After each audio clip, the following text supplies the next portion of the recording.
Дойче Думков, ты еще увидишь, как из-за твоей продажной глупости, Анна-Лена Бербок, Берлин будет гореть. Надо как-то сделать так, чтобы американские солдаты начали гибнуть. Да мы сотрем в порошок Варшаву и Вильнюс. Почему мы признаем Францию в ее границах? Как я хочу посмотреть, чтобы Урсулиха фон дер Ляля корчилась с куском беспилотника в глотке. Когда на сегодняшний день мы говорим, что война будет безъядерной, мы, наверное, лукавим. По количеству на душу населения, правда, Канада ее опережает, но Америка – это мировая держава победила. Я сейчас требую спалить Берлин. Welcome to today's episode of Russian Hate Speech, where we analyze the latest provocative comments from Russian propagandists aimed at spreading fear and justifying hostility towards the West. First up, we have Andrei Saev, a member of the State Duma, who in a recent episode of 60 Minutes Special Edition declared that Russia has the moral right to engage in sabotage on the territories of the Western states.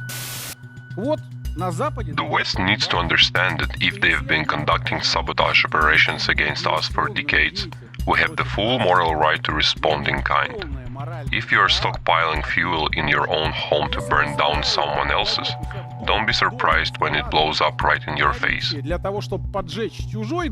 Isayev's statement clearly signals an escalation in rhetoric, moving beyond defensive posturing to outright justification of offensive operations within Western borders. His words are a brazen attempt to normalize aggressive actions under the guise of moral retaliation, further illustrating Russia's determination to intimidate the West and shift the narrative.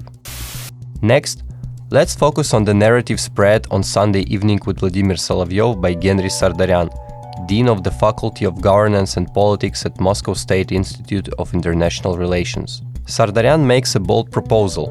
Russia should cease legitimizing the European Union on the international arena and lead an effort to dismantle it. Why are we even legitimizing such an entity as the European Union on the international arena? I don't understand. On the contrary, we need to put in significant diplomatic efforts now to ensure that friendly countries from the global majority take similar steps and say, we don't understand what the European Union is. What is Italy? We know. Germans? We know. Poles? We know them too. But what is European?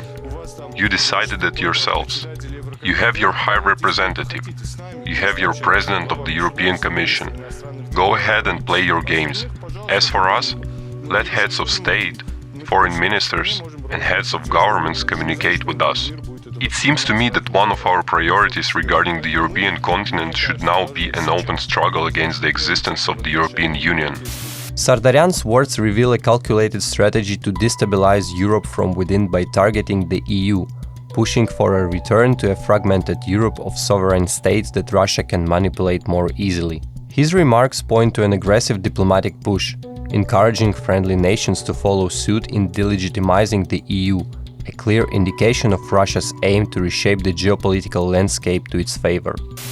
Both Isayev and Sardaryan's statements align with the broader Russian strategy of weaponizing rhetoric to justify potential aggression to rally domestic support. The narratives of moral justification for sabotage and calls for the EU's dissolution underscore Russia's focus on steering fear and chaos in Western societies, while promoting its own imperial ambitions. Stay tuned for the next episode of Russian Hate Speech, where we continue to break down and expose these dangerous narratives for what they truly are, attempts to distort the truth and incite division. Until then, stay alert, stay informed, and don't let propaganda control the narrative.